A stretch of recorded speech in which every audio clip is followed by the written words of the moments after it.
What's up, YouTube? Welcome to my Floowandereeze Draco deck profile.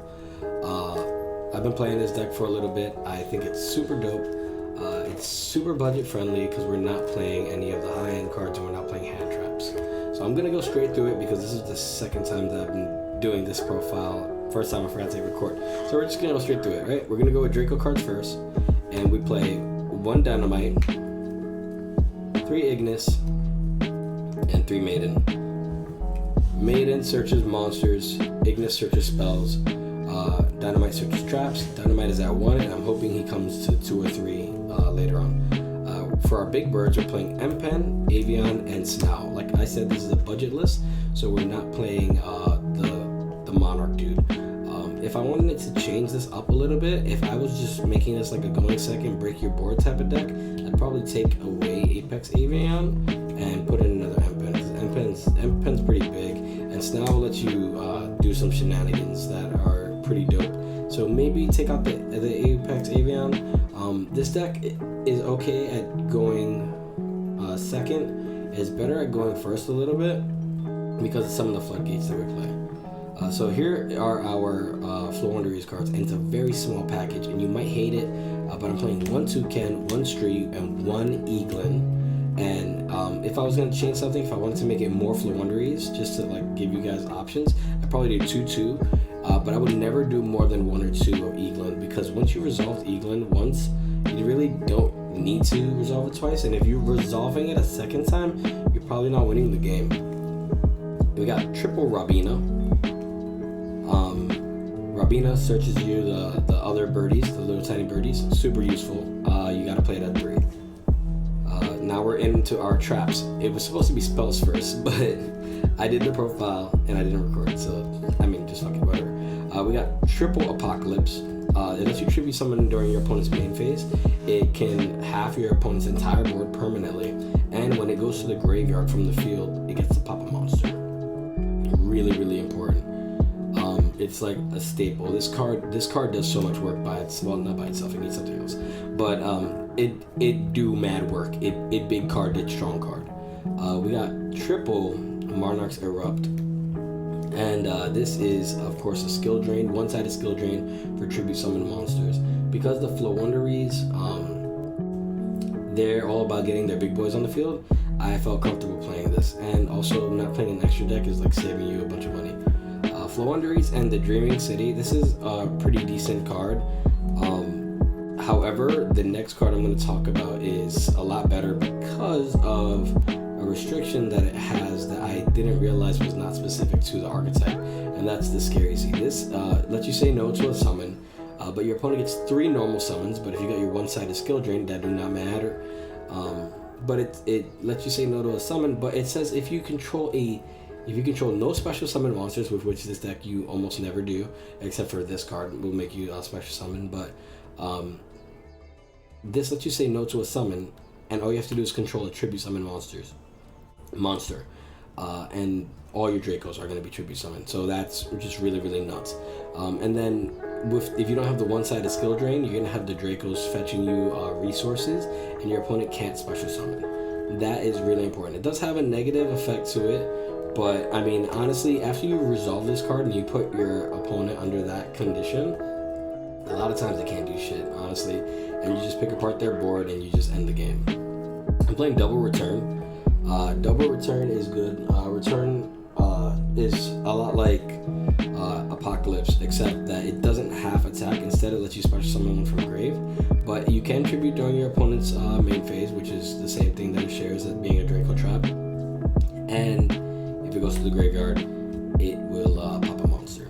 All the Dracos, spells and traps do that thing. If it's a spell, it'll pop a spell. If it's a trap, it'll pop a monster. Spell or trap. If it's a spell, it'll pop a spell or trap. I'm playing triple map. I'm gonna be real with you.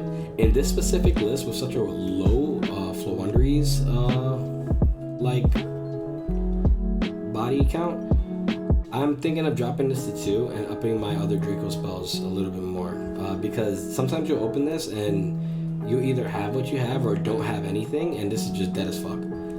But we got 2 Unexplored Winds, which is basically a Draco card. It lets you pitch 2 birds to draw 2, and it also lets you tribute one of your opponent's monsters and one of your monsters to summon something that requires 2 sacrifices. Also, that is not a Floowandereeze card. It just says a tribute summon monster that requires 2 sacrifices. So that's really good. We got double Heritage and double Disciples. Heritage lets you draw a lot based on how many of a type of Draco card. So monster, trap, or spell. It's not for each Draco card that fell to the grave. So if you pitch if you got 4 Draco monsters off the field, you don't get to draw 4. You only get to draw 1 because it's for each type. It's not for each Draco card. The Organic Diagram is the GOAT. If this card was at 3, this would not be a Floowandereeze deck profile. It'd just be a Draco profile. But this lets you pop anything on the field or in your hand and search for a Truedraco or True King monster. Now this is good because with not dead hands, but when you have an extra body, sometimes when I'm doing my combo, well not my combo, when I'm playing my turn, I have an extra Eaglin after I've tribute summoned what's his face? Penguin. So I have a Draco on field. So this is a field that I have very frequently. Is that I have this in something set. Diagram will allow you to get rid of this guy because 800 attack and he's not doing shit anymore with his life. So you pop that and then you get to search something. So that's really good. And then we got 2 Pot of Dualities. Your Draco cards help you draw, but if you could afford one of the expensive draw cards, I would play it. This has the restriction that you can't special summon, but you really don't do that at all in this deck, so that's the profile. I do have a side deck, and I'll show you the side deck. This side deck, for you, this is pretty much local specific, but for you, I would just fill it with Floodgates. Floodgates because Dracos can play under Floodgates, and they can remove Floodgates when they need to. So we got 1 Harpies, 1 Shared Ride, and Cyclone, and an MST. This could be 3 Cyclones. It could be 3 MSTs. It's literally whatever. It can't be 3 Harpies though. But if you wanted to, you can play Shared Ride at 3 because sometimes a deck just goes off faster than you, and Shared Ride kind of puts them on the hey, I know you're going first, but I'm gonna draw 12 Draco cards. So do you really want to keep giving me cards? Shared Ride just lets you try to keep up. Well, I mean, you're not going first because obviously I set this. But you know what I mean? I know you're doing your shit, but you gotta cool it because I'm about to have a lot of advantage on you. We're playing Kaijus. We're playing 2 Jizukuri and 2 Gadarla. Now you might be like, why are you playing this, dude? Fuck, why are you playing this at all? You don't care about barrier statue or anything like that. And that's true. We don't care about it, but it does still help us out specific parts of the board while the barrier statue is up. So we don't need to worry about the barrier statue and let's say Appaloosa or something, which rarely happens, but we don't need to worry about the using this to out the barrier statue and then trying to play through the Appaloosa. We can just out the Appaloosa, out this with a Draco card, or out the statue. You don't really even need to out the statue, but you know what I mean? This helps you play through that. And also it's gonna confuse your opponent a lot when they have the statue up and you're just yeah, fuck that other card that you have, We're playing 3 Book of Moons. This helps your Rabina resolve. So if your opponent has Evailer or Imperm, you can book a moon in response, your own Rabina, and your Rabina will go face down and it'll resolve after that because the Floowandereeze cards don't care what position they're in. Once they've hit the field, they just care that they were at one point normal summon during the chain. So that helps you do that. And then we got 3 Kaiju Slumbers. It's just a hand-in-hand with the Kaijus. If you don't open a Kaiju, you can summon a Draco, swing into the barrier statue, and then Kaiju Slumber.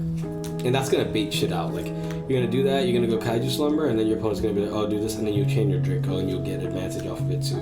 So that's just the side deck for that. You might notice that these are in different sleeves. I was not playing this in my last locals that I went to. I was actually playing PK. But yeah, it's pretty much the same list that I use for PK, except with my PK I didn't have these. I had another MST and 2 more shared rides. So yeah. But thank you so much for watching. I really appreciate it. This is my first video, so please leave your opinions down in the comments. I'm open to any suggestions. I do want the deck to get better, so talk to me about it. Thank you so much for watching. I appreciate you.